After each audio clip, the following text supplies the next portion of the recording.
Salam değerli izleyiciler, her birinizin sabahınız xeyir, her birinizi hoş gördük. Ümumi Azərbaycanımızı bütün qürbətdə yaşayan qardaşları salamlayıram. Bugün deməli ayın 5-i iyul 2026-cı il. Bərdə mal bazarına çəkiliş edilir. Deməli değerli izleyicilerimiz, güzel kardeşler,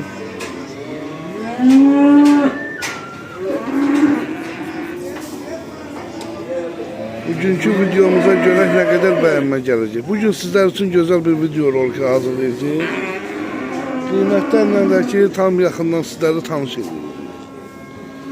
O görə qiymətlər neçə iləndir. Allah xeyir versin. Alan Allah, satan Allah.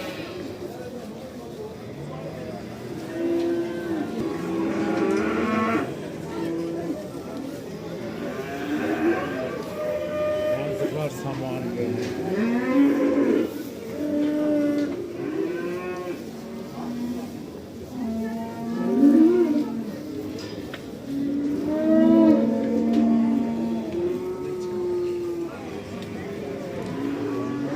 bunun ahır 19 yarım.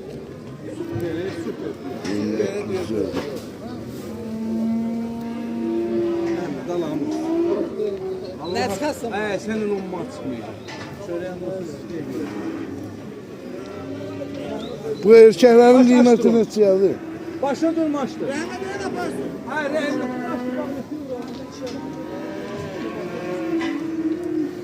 Güzel ki, bu erkeklerin kıymeti neçədir belə ki?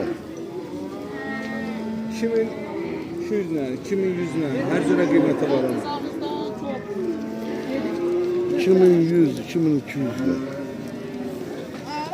Allah hayır versin.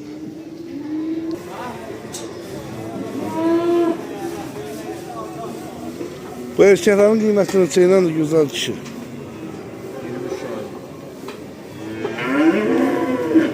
23 yarımla. Allah pazar versin.